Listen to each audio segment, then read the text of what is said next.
سور سے زیادہ حرام ہے، سور سے زیادہ حرام ہے، اہل توحید اس کو قبول معاذ اللہ رب العالمین۔ 11ویں کا دودھ ہو یا محرم کا گوشت ہو یا کسی مدار پہ بٹنے والا دودھ ہو، یہ سور سے زیادہ حرام ہے۔ میں اس پہ تبصرہ کچھ نہیں کروں گا، ان کی چند کتابیں دکھاؤں گا، وقت میرے پاس کم ہے۔ آئیے ایک کتاب دیکھیں، یہ ہے بہشتی زیور، دیوبندیوں کی کتاب۔ نام ہے بہشتی زیور، جنت کا زیور، لیکن یہ جہنم کا زیور ہے۔ مولوی اشرف علی تھانوی ان کے حکیم الامت، میں ان کو کہتا ہوں مریض امت، حکیم الامت صاحب تھانوی نے لکھی ہے، سنیے اس میں کیا لکھا ہے۔ حصہ نمبر 2 صفحہ 70 مسئلہ نمبر 26، ہاتھ میں کوئی نجیس چیز لگی تھی، نجیس یعنی گو پاخانہ پیشاب سب آ گیا، ہاتھ میں کوئی نجیس چیز لگی تھی، اس کو کسی نے زبان سے 3 دفعہ چاٹ لیا تو بھی پاک ہو جاوے گا، مگر چاٹنا منع ہے۔ چاٹنا منع ہے لیکن چاٹ لیں گا تو پاک ہو جائیں گا۔ میں نے کہا ٹھیک ہے، یہ ہاتھ پہ نجاست لگی ہے، گو لگ گیا، 3 مرتبہ چاٹا، ہاتھ تو پاک ہو گیا، اور منہ کا کیا ہوا؟ یہ فقیہ ہے بہت بڑے، ان کے حکیم الامت ہے۔ اب آئیے دیکھیے اللہ تعالیٰ کی لعنت ان پر کیسے برسی۔ ایک نے درود ناپاک کا، طاہر گیاوی نے، تو اللہ نے کہا کہ تو نے میرے نبی کے اوپر جو درود پڑھا جاتا ہے اس کو ناپاک کا، ہاتھ چٹوا کے نجاست کھلواؤں گا تجھے۔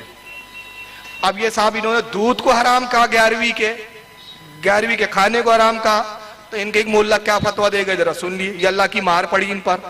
یہ نزول الابرار، یہ غیر مقلدوں کی بہت مشہور کتاب ہے، بڑی معتبر مانی جاتی ہے۔ نزول الابرار من فقہ النبی المختار، علامہ وحید الزمان حیدرآبادی صاحب کی کتاب ہے، علامہ دہر ہے ان کے بہت بڑے، عربی زبان میں یہ کئی جلدوں میں ہیں، اس کی یہ پہلی جلد ہے۔ صفحہ نمبر 150 اس پر لکھتے ہیں منی پاک ہے۔ منی کی تفسیر کرنے کی ضرورت نہیں، خواتین بھی سن رہی ہے۔ منی پاک ہے، وہ جانور جن کا گوشت کھایا جاتا ہے ان کا گو بھی پاک ہے، ان کا پیشاب بھی پاک ہے۔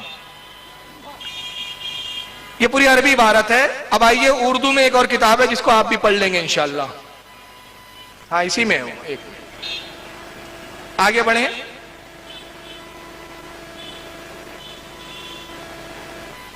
فتاوی علماء حدیث، ابو الحسنات علی بن سعید نے اس کو ترتیب دیا، 6-7 ان کے ترم گاہ مفتیوں کے مجموعہ ہے فتاووں کا۔ مکتبہ مولانا ثناء اللہ امرتسری اکیڈمی دلی سے کتاب چھپی، غیر مقلدوں کی معتبر کتاب ہے، کئی جلدوں میں، یہ پہلی جلد ہے اس کی بھی۔ آئیے اس میں ایک سوال ہوا ان سے، وہ سنیں، صفحہ نمبر 27۔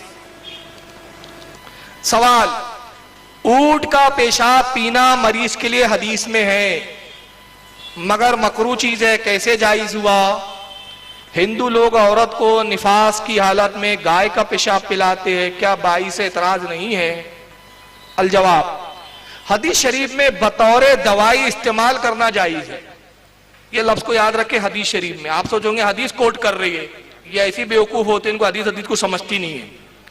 حدیث شریف میں بطور دوائی استعمال کرنا جائز ہے، جس کو نفرت ہو وہ نہ پیے لیکن حلت کا اعتقاد رکھے۔ کہتے جس کو اچھا نہیں لگ رہا وہ پیشاب نہ پیے مگر جائز ہے اس کا وہ عقیدہ رکھے۔ ایسے ہی گائے بکری کے بول کے متعلق بھی آیا ہے، بول کہتے ہیں پیشاب کو، گائے اور بکری کا پیشاب بھی جائز ہے، اس کو بھی پی سکتے ہیں، جس کو اچھا نہیں لگتا نہ پیے، جس کو اچھا لگتا وہ پی سکتا ہے، جائز ہے۔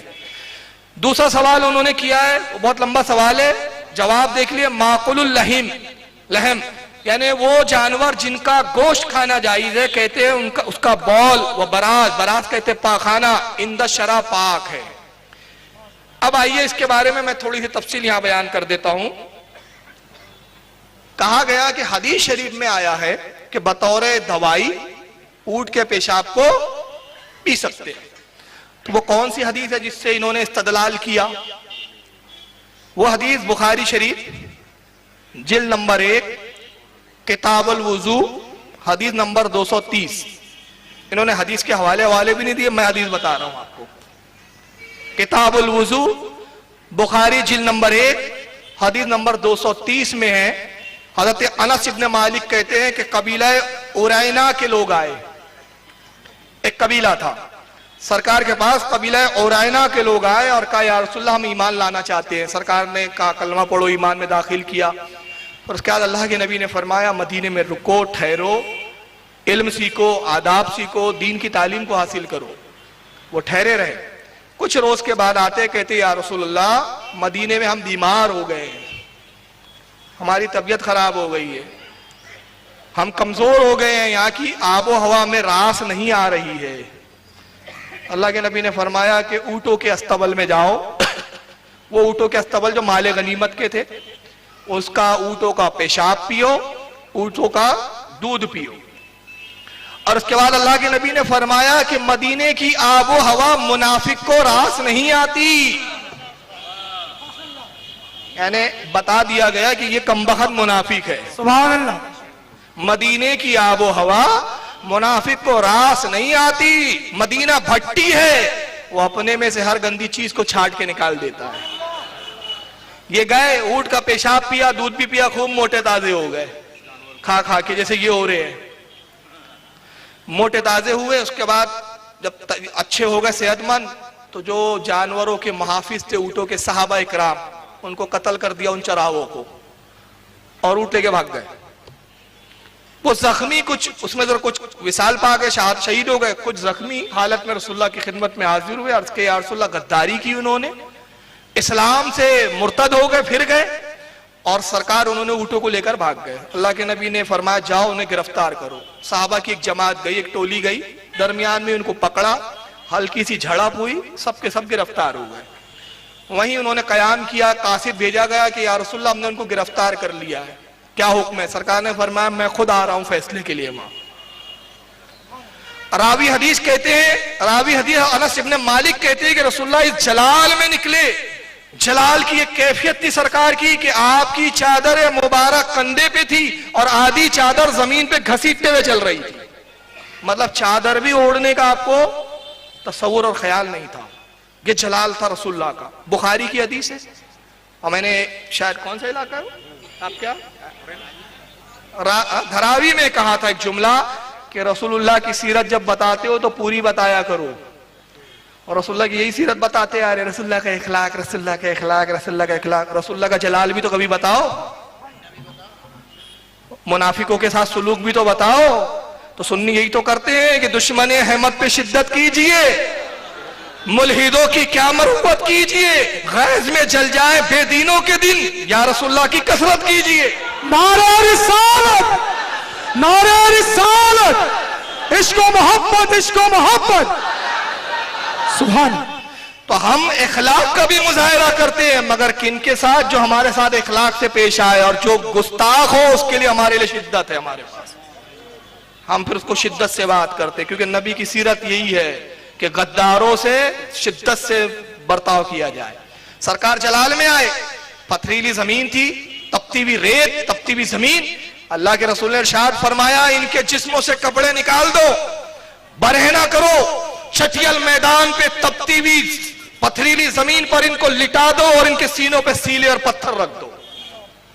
پتھر رکھ دیے گئے, تڑپ رہے تھے وہ, تپش پیٹ پہ لگ رہی ہے گرمی کی, اوپر سورج کی تپش, نیچے زمین کی تپش, گویا کہ بھون رہے ہیں ایک طرح سے. انہوں نے پانی مانگا, سرکار کے لیے خیمہ لگا دیا گیا. اللہ کے نبی اپنے خیمے میں تشریف فرما ہے.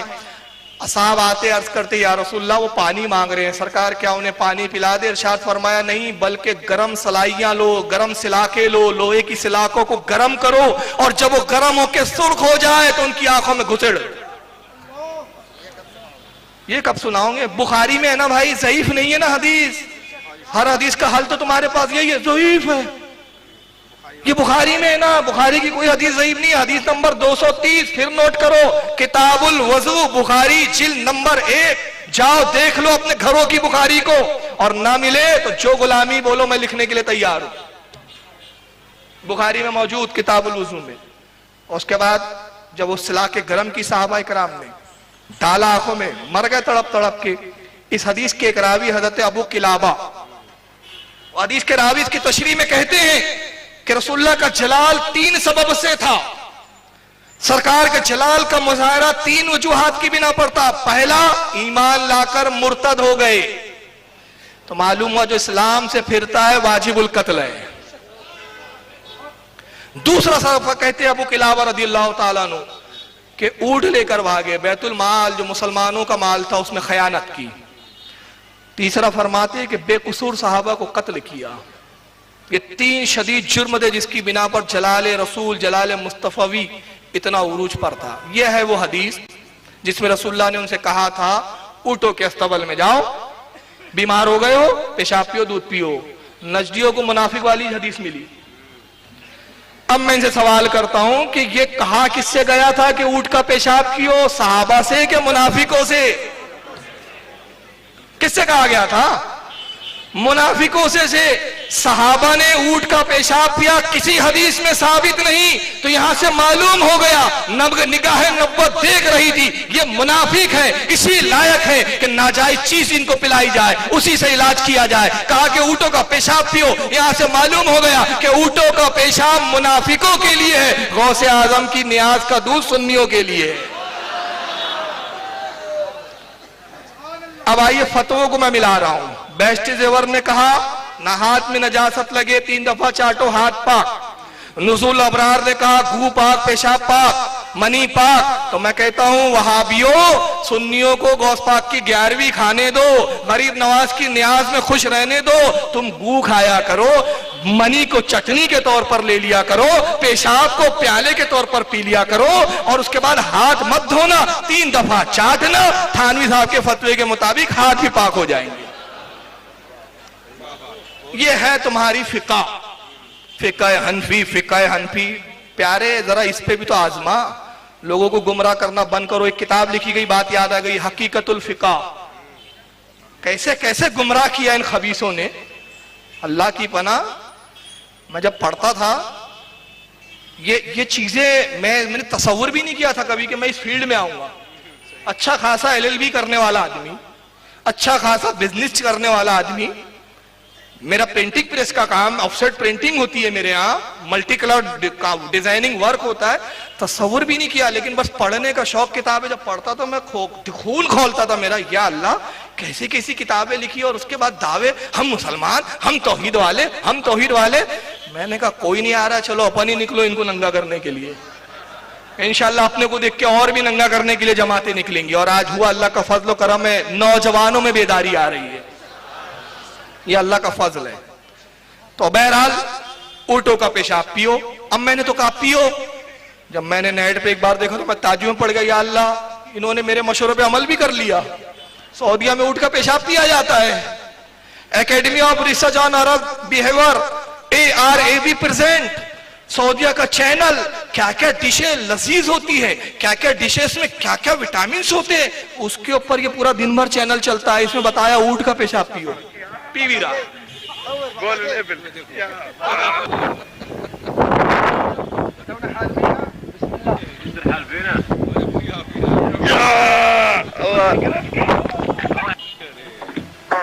یہ غذائیں کھاتے ہیں وہ لوگ, یہ چینل پر ہے بھائی.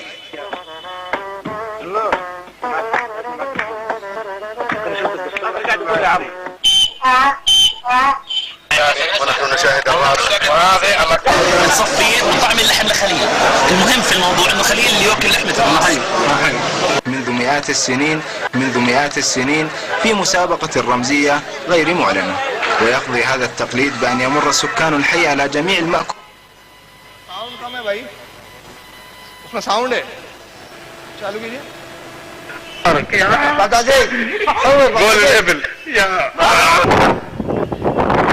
اور گستاخی جرم بالائے جرم. بسم اللہ الرحمن الرحیم کہہ کے اونٹ کا پیشاب پی رہا ہے خبیث. اونٹوں کے استبل میں ہے وہ. دیکھیے بسم اللہ ان دی نیم آف گاڈ.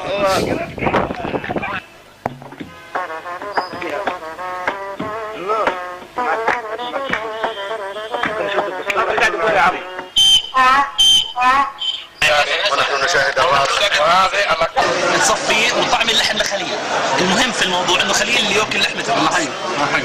منذ مئات السنين في مسابقة رمزية غير معلنة، ويقضي هذا التقليد. یہ بہت سارے ڈشز بتایا ہے, وہاں جب آپ دیکھو گے تو گھین آئیں گی آپ کو, یہ سب کھاتے ہیں وہ.